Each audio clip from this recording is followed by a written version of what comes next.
My name is Phil Runyon. This is my wife, Cathie. She's not with us tonight, but she's playing an important role herself, taking care of our young grandchildren who are here visiting from Virginia, so I'm going to try to carry this performance myself tonight, a risky task, I know. We're very honored to be asked to read a chapter from Our Playhouse by Van Allen Sherman, The History of the Peterborough Players. We're not professional actors, but I venture to say that we have been in the theater as much as nearly anyone in the professional company over the past 45 years. We started out in 1974 with Arsenic and Old Lace. I must say I remember almost nothing of that production. I was studying for the New Hampshire bar exam at the time, and thoughts of contracts and torts were racing through my head as I was trying to follow the action on stage.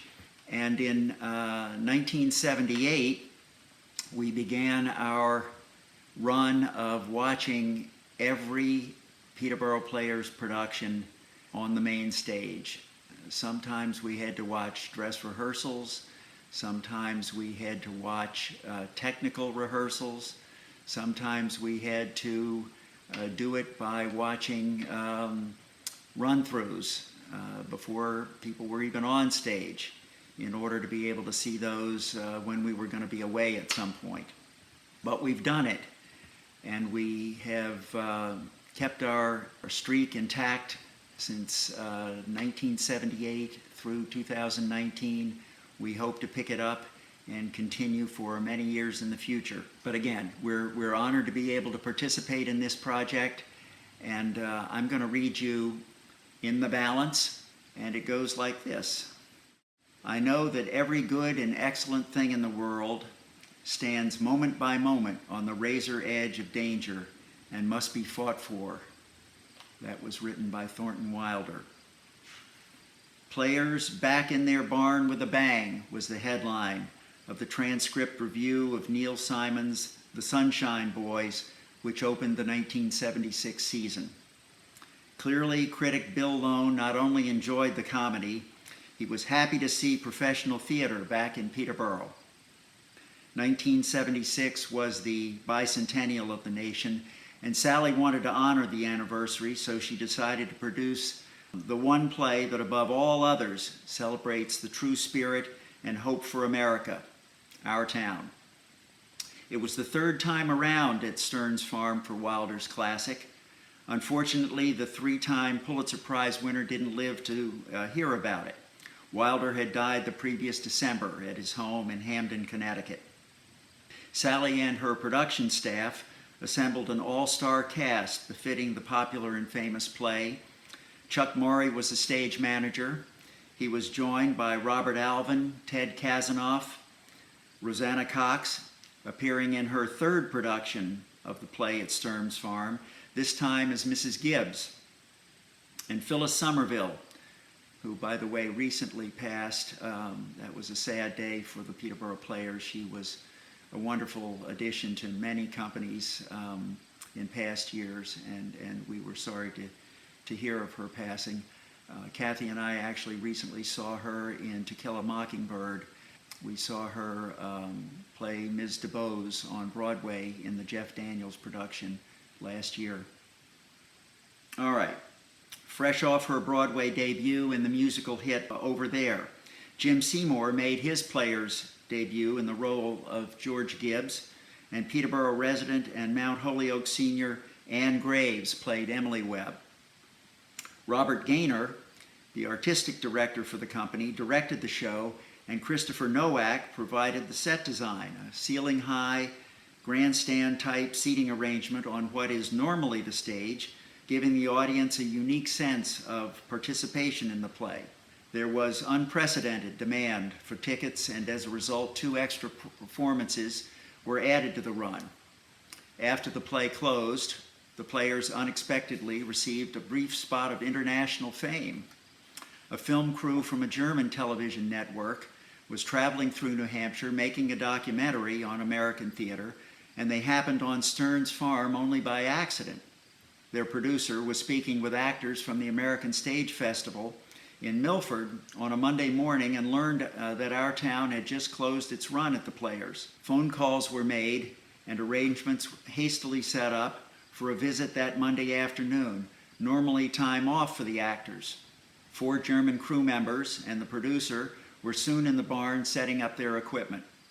In addition to filming excerpts from the play, the producer also filmed an interview with 86-year-old Peterborough resident Fletcher Dole, our neighbor just 2 doors up the street, the man on whom Wilder allegedly based his milkman character in Our Town. They also shot parts of the graveyard scene up at the old Peterborough Town Cemetery near the Commons. The 1976 season was an unqualified success, both critically and at the box office. The 2-week run of Our Town broke the previous sales record set by Arsenic and Old Lace in 1974. What a coincidence.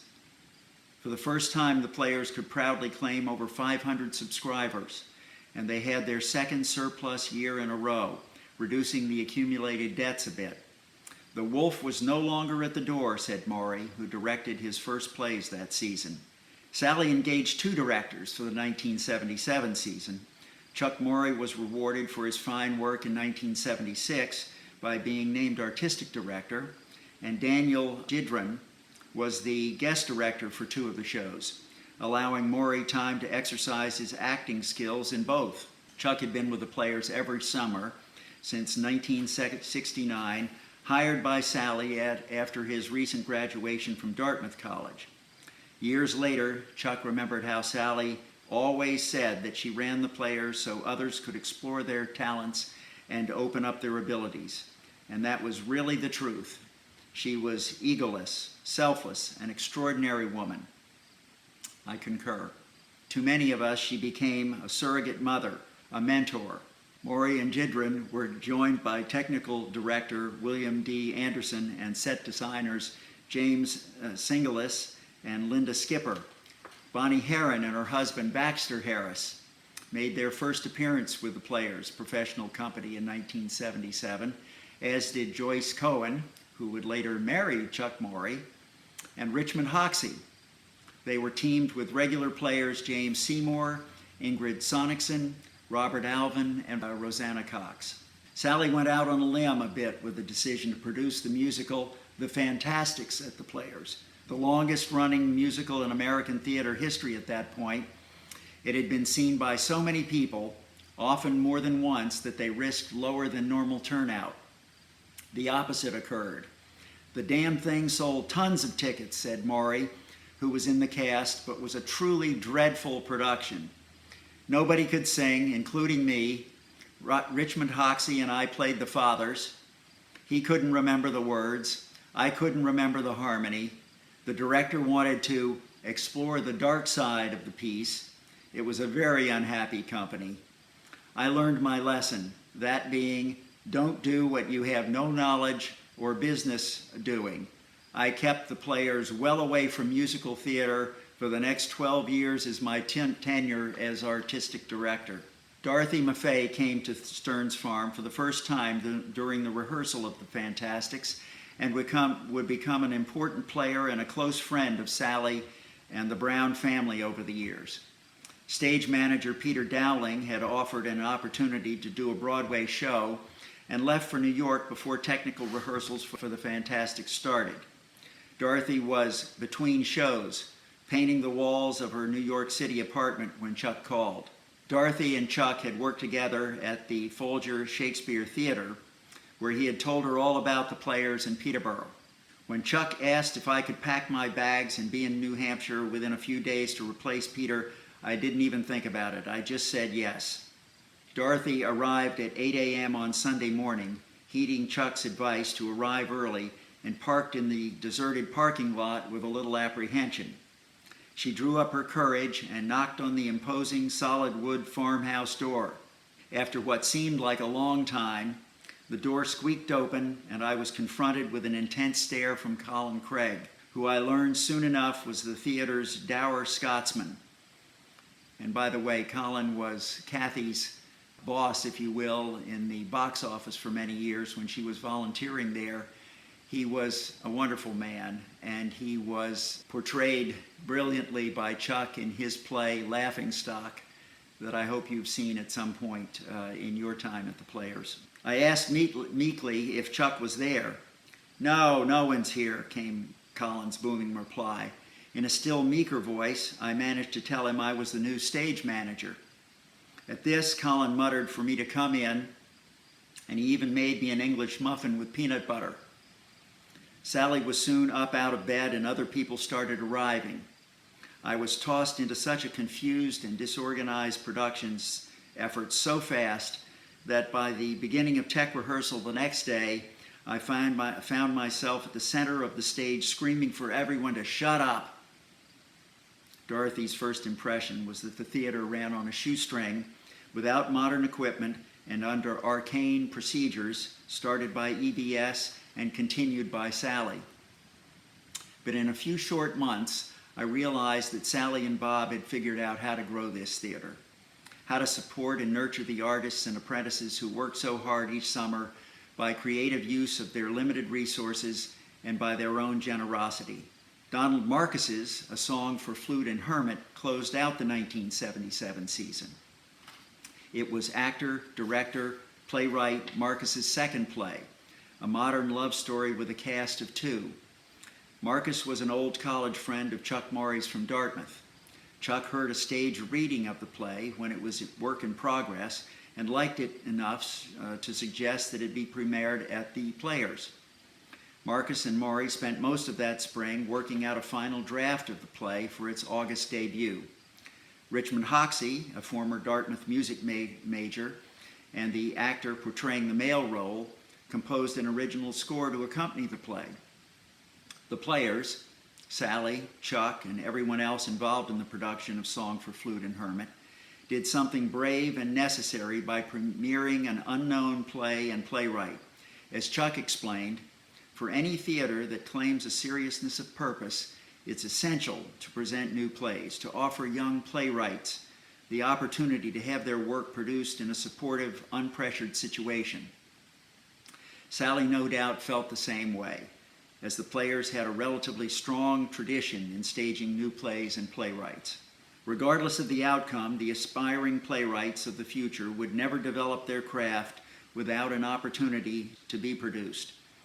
The Players' continued commitment to provide this opportunity, in spite of the constraints inherent to a summer stock theater, speaking volumes for their integrity, courage, and spirit.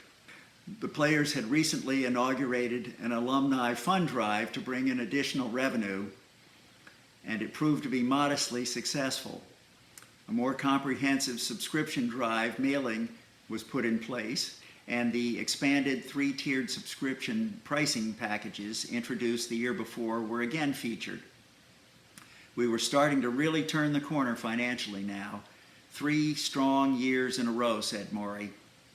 He was back for his 8th summer with the Players in 1978, continuing in his role as artistic director, as well as performing in several plays during the season. Sally and Chuck welcomed Paul Schneider, artistic director in 1974, back as guest director. Lighting designer Lee Dunholder, set designers Henry Millman and Randy Frank, and production stage manager Dorothy Maffei rounded out and increased production staff. The professional company was bigger too, featuring regulars Bob Alvin, Richmond Hoxie, Joyce Cohen, and Ingrid Sonicson. Rosanna Cox, Ted Kazanoff, and Bonnie Herron each performed in one play with the resident company. Joining them as first-time players were Jeff Brooks, Mary Catherine Wright, and Eric Conger, one of our all-time favorites. We loved Eric. There was also a former apprentice from the summer of 1940, Jack Bittner, who had since become an established performer of stage drama, opera, and television. Paul Schneider directed the season's second show, The Tempest, in the round with a minimum of sets and props. The play opened with lighting flickering across the ceiling of the barn, thunder booming from speakers, and a sailor swaying from a rope ladder mysteriously appearing from between the rafters. It was only the second Shakespeare ever done by the Players, The Taming of the Shrew having been performed a decade earlier. The Tempest and the 1977 show The Playboy of the Western World were real breakthrough productions for us. Difficult classic material that was produced in a manner uniquely suiting the players, i.e., in the round, on the barn floor, utilizing all the natural theatricality of the space, said Maury. They challenged the company and the audience, and both responded enthusiastically. The Players closed out the 1978 season with another professional premiere, their second in as many seasons, Martin Halperin's Of Men and Angels. And I must say, this is where our streak began in 1978 and has remained intact since then. Of Men and Angels had been produced several times in workshops and showcases in Washington, D.C. and New York prior to its opening at Stearns Farm, albeit in various degrees of completion. The plays were popular with audiences as well as critics and provided a great deal of satisfaction to Sally and Chuck. The new plays program really began to catch on that year, he said.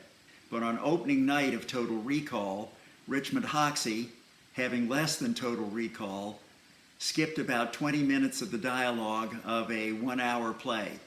I remember that like it was yesterday. He managed to go back and get himself on track, and no one in the audience ever noticed. I never noticed until somebody told me about it later on. However, the playwright stood up in the middle of this little crisis, turned to me, and whispered, "Stop him, stop him." I walked out, leaving the actor to find his way out of it, and the playwright to suffer in, I fervently hoped, silence. Marty was sitting directly in front of me when he got up out of his seat, remembers Ellen Dinerstein, who was visiting Peterborough and watching the performance that evening. I escorted him out of the theater as he kept repeating, "This is not my play. This is not my play," and took him into the farmhouse, where I sat him down at the dining room table and proceeded putting cold compresses on his forehead. The Players opened the 1979 season with Bernard Slade's Broadway hit Same Time Next Year. The two-person cast starred Chuck Maury and Phyllis Somerville in the story of a man and woman's annual extramarital tryst spread out over a period of 24 years.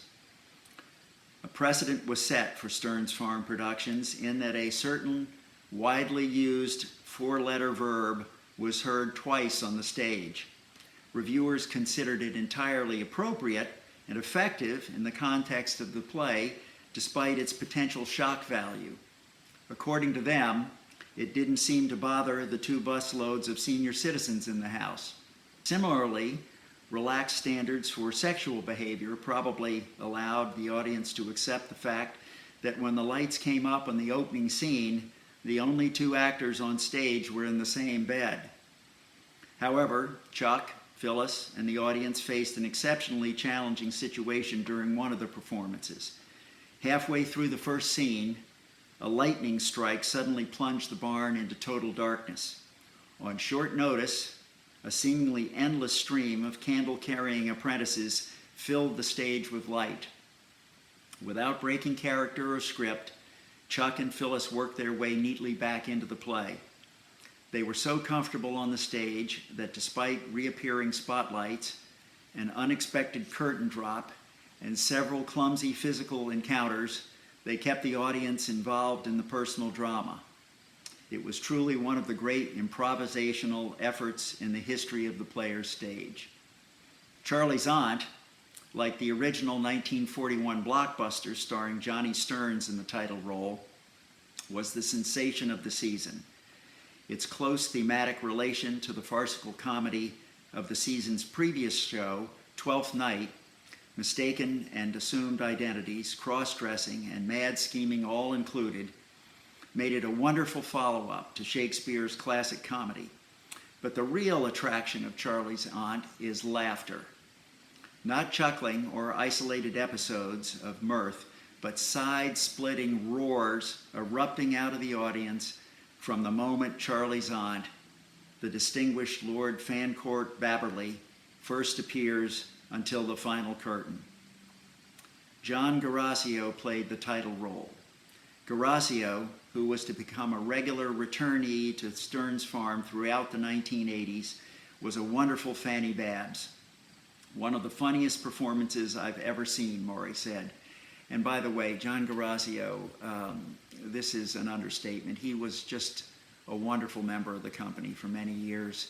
Cathie and I visited him in London a couple of years ago when we were over there. John went on to a successful dramatic and theatrical career in the London theater and is still going strong. Remembers fondly his time at the Players. Even Sally had to admit he was almost as good as Johnny. A capacity crowd was also on hand for the opening night of Percy Granger's Eminent Domain, another of the new plays now regularly featured in the last production of the season.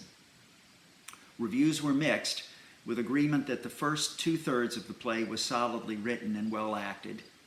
However, Eminent Domain was well received by the Boston Herald American's Elliot Norton, a renowned drama critic who had reviewed plays at Stearns Farm during the 1950s. Ellen Dinerstein, who was not officially working for the theater that summer, but came back to visit frequently and help out, remembers that it was very important to Sally for Norton to come back and review a Player's production. She'd been trying to get him for years to come back up to Peterborough. Norton was eventually persuaded to review Eminent Domain, in part because Ellen took it upon herself to drive to Portsmouth one evening and plead Sally's cause personally during an impromptu meeting in front of the building where Mr. Norton was presenting a seminar. After the meeting and a follow-up letter, he agreed to review the play and came back to the Stearns Farm each summer until he retired a couple of years later.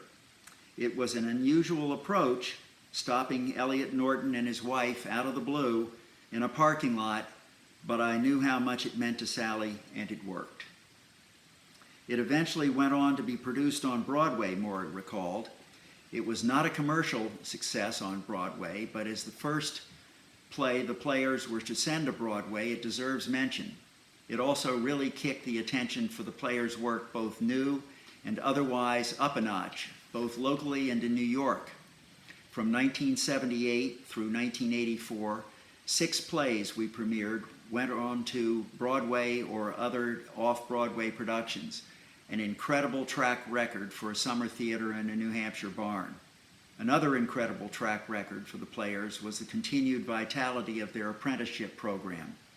Sally believed strongly, like EBS before her, that providing an environment where young individuals could practice and learn stagecraft was extremely important. Sally always believed that the heart and soul of the Players was the instructional and nurturing aspects of the apprenticeship program. This strong devotion to education pervaded the organization and the Brown family. They embraced the virtue of both academic and experiential learning as a part of the life's journey. The Players continued to sustain a comprehensive apprenticeship program until 1996, with classes taught by professionals such as Ted Kazanoff, who was head of the acting school at Brandeis University, and Chuck Maury's acting instructor at Columbia University, Bob Alvin, who was a drama teacher at Franklin Pierce College, and Harold Hal Scott, who had taught at Brandeis University and Rutgers University School of Drama. There were also several accomplished body movement instructors involved in the program, such as Suzanne Hales, Marcia Murdoch, Sarah Franklin, and Sally Bomer. It was possible for the Players to sustain this commitment because of the philosophy and dedication of Sally and others in the organization. But it was also because of the unrelenting support and assistance of volunteers such as Ruth and Russell Smith and Jane Ernst. They shared Sally's passion for the program and the youth it served, and they labored hard and long with the endless administrative work, particularly the extensive correspondence with students and parents required to maintain one of the theater's most enduring and treasured legacies. And it goes on stronger than ever now. Sally would be very proud of that. At the end of the 1979 season, Sally, Chuck, and everyone involved with the Peterborough Players could look back at the past 5 years with a great sense of accomplishment. They had rescued the theater from a serious financial crisis, and they had made great strides to establish a more stable and complete organization. Both the production and administrative staff had been augmented. Since 1976, Sally and Chuck had added 22 administrative and production personnel. In addition to Sally and Chuck's responsibility to seek out and hire designers and technicians to staff the new positions, many of the regular production staff also contributed to recruiting additional talent. Dorothy Maffei's winter job as production manager at Playwrights Horizons Theater in New York City, for example, exposed her to several qualified technical and design professionals who eventually made their way to the Players. And she was not alone in her efforts. Actor Richard Cox was another player constantly on the lookout for talent. Ellen remembers that Richard was devoted to Sally and the concept of the Players, and continuously referred artists and especially acting apprentices to the theater. The overall increase in the quality of the performances was a direct result of the growth in organizational and production staff, and the enhanced quality was a primary reason for the resurgence in audience members. The Players also benefited from the improving health of the American theater in general. In his welcome letter published in the 1979 program, Maury proclaimed, and this is his quote, "The American theater in the late 1970s is making a stunning comeback after decades of declining attendance and dire predictions. The audiences all over the country are turning out in record numbers to see live theater. The past decade has seen the revival the same way in Peterborough. And all this, in Peterborough and elsewhere, has been accomplished in a time of financial instability and double-digit inflation. At this point in time, it's difficult, if not impossible, to predict the future of the Players or any nonprofit theatrical institution for that matter. If inflation continues as predicted, it will become increasingly difficult to maintain standards, much less continue the growth that is essential to the vitality of any institution. But it's vitally important at this time for all of us, the audiences who have supported the Players so generously over the years, the advisory board and the staff of the Players, to define our commitment to this wholly unique theater in a barn at the end of a country road. We must decide as a community that the Players will continue to grow, not slowly wither under the pressure of inflation. With your help and sustained interest, the Peterborough Players can continue to provide and improve the vital theatrical experience our community desires."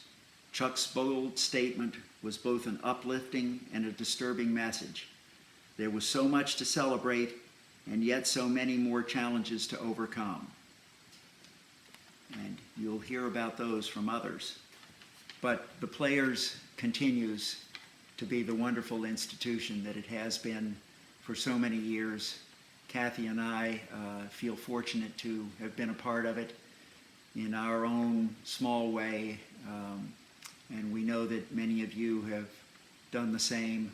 Many happy returns of the day to the Players. Cathie and I both congratulate you and wish you nothing but the best in the future. Thank you.